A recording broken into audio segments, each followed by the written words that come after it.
Cinema താരങ്ങളായ പ്രയാഗ മാർട്ടിനും ശ്രീനാഥ് ഭാസിയും ഗുണ്ടാത്തലവൻ ഓം പ്രകാശിന്റെ മുറിയിലെത്തിയത് ലഹരി പാർട്ടിക്കെന്ന വിവരം. ഓം പ്രകാശിന്റെ സുഹൃത്തുക്കൾ ഉൾപ്പെടെ ചേർന്നാണ് കൊച്ചിയിലെ ആഡംബര ഹോട്ടൽ മുറിയിൽ പാർട്ടി ഒരുക്കിയത്.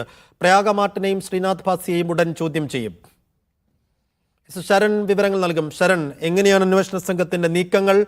ഇന്നിപ്പോൾ ചോദ്യം ചെയ്യൽ എത്ര കണ്ട് സാധ്യതയുണ്ട്?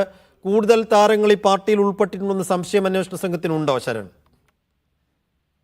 കൂടുതൽ ആളുകൾ സിനിമാ മേഖലയുമായി ബന്ധപ്പെട്ടവരല്ല എന്നുള്ളതാണ്. ബാക്കി ആളുകൾ അത്തരത്തിൽ ബന്ധപ്പെട്ടവരല്ല എന്നുള്ള വിവരമാണ് ഇപ്പോൾ പോലീസ് നൽകുന്നത്. ഇന്നലെ റിമാൻഡ് റിപ്പോർട്ട് കോടതിയിൽ സമർപ്പിച്ച റിമാൻഡ് റിപ്പോർട്ടിലാണ് പ്രധാനമായും ഈ രണ്ട് താരങ്ങളുടെയും പേരുകൾ ഉണ്ടായിരുന്നത്. ശ്രീനാഥ് ഭാസിയും പ്രയാഗ മാർട്ടിനും ഓം പ്രകാശ് താമസിച്ചിരുന്ന മുറിയിലേക്ക് എത്തിയിരുന്നു എന്നുള്ള പ്രധാനപ്പെട്ട വിവരം അത് റിമാൻഡ് റിപ്പോർട്ടിലാണ് ഉണ്ടായിരുന്നത്. അത്തരത്തിലൊരു വിവരം പുറത്തു വന്നതിന് പിന്നാലെ രണ്ട് ചോദ്യങ്ങളാണ് പ്രധാനമായും ഉയർന്നിരുന്നത്. ഒന്ന്, ഇവരെ ആരാണ് ഈ ഹോട്ടൽ മുറിയിലേക്ക് എത്തിച്ചിരുന്നതെന്നുള്ളതാണ്. അതിന് ഇന്നലെ തന്നെ ഉത്തരമായിരുന്നതാണ്. എളമക്കര സ്വദേശിയായ ബിനു ജോസഫാണ് രണ്ട് താരങ്ങളെയും ഹോട്ടൽ മുറിയിലേക്ക് എത്തിച്ചതെന്നുള്ളത് പോലീസ് കണ്ടെത്തുകയും ഇയാളെ കസ്റ്റഡിയിലെടുത്ത് ചോദ്യം ചെയ്യുകയും ചെയ്തിരുന്നു.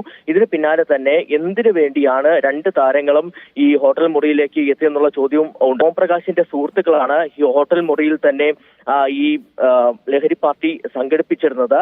അതിൽ പങ്കെടുക്കാനായിട്ടാണ് രണ്ട് താരങ്ങളും എത്തിയെന്നുള്ള വിവരമാണ് ലഭ്യമായിരിക്കുന്നത്. എന്തായാലും ഈ താരങ്ങൾ ലഹരി ഉപയോഗിച്ചിട്ടുണ്ടോ എന്നടക്കമുള്ള കാര്യങ്ങൾ അതിൽ വിശദമായ പരിശോധനകൾ തുടർന്ന് വരികയാണ്. എന്തായാലും മറ്റുള്ളവർ, അതായത് 20ഓളം പേർ ഇത്തരത്തിൽ ആ പാർട്ടിയിൽ പങ്കെടുത്തു എന്നുള്ള നിർണായകമായിട്ടുള്ള വിവരവും പോലീസിന് ലഭിച്ചിരുന്നു. അതിൽ 2 പേർ മാത്രമാണ് സിനിമാ മേഖലയുമായി ബന്ധമുള്ളതെന്നുള്ളതാണ് പോലീസ് പറയുന്നത്. ബാക്കിയുള്ളവരെല്ലാം തന്നെ ഈ ഓം പ്രകാശിന്റെ സുഹൃത്തുക്കളുടെയും സുഹൃത്തുക്കളാണെന്നുള്ളതാണ്. അതായത് ഈ ബിസിനസ് മേഖലയിൽ നിന്ന് അടക്കമുള്ള ആളുകളാണ് ഈ വിരുന്നിൽ പങ്കെടുത്തതെന്നുള്ളതാണ് അറിയാൻ കഴിഞ്ഞിട്ടുള്ളത്. എന്തായാലും ശനിയാഴ്ച രാത്രിയാണ് ഇത്തരത്തിൽ ഒരു പാർട്ടി കൊച്ചിയിലെ ആഡംബര ഹോട്ടൽ മുറിയിൽ സംഘടിപ്പിക്കുന്നത്. 3 മുറികൾ ഇവർ ബുക്ക് ചെയ്തിരുന്നു. മറ്റൊരാളുടെ പേരിലാണ് ഓം പ്രകാശ് റൂം ബുക്ക് ചെയ്തിരുന്നത്. ആ 3 മുറികളിലായിട്ടാണ് ഇത്തരത്തിൽ ഒരു പാർട്ടി സംഘടിപ്പിക്കുകയും ചെയ്തിരുന്നത്. എന്തായാലും രാത്രി ഉടനീളം, അതായത് പുലർച്ചെ വരെ നീണ്ടു നിൽക്കുന്ന ഒരു പാർട്ടിയാണ് സംഘടിപ്പിച്ചിരുന്നത്.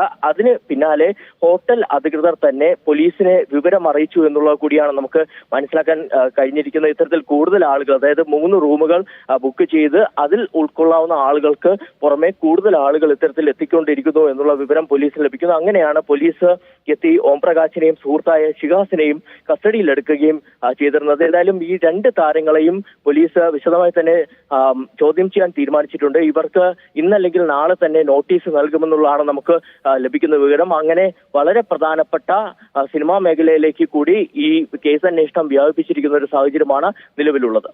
ശരി ശരൺ.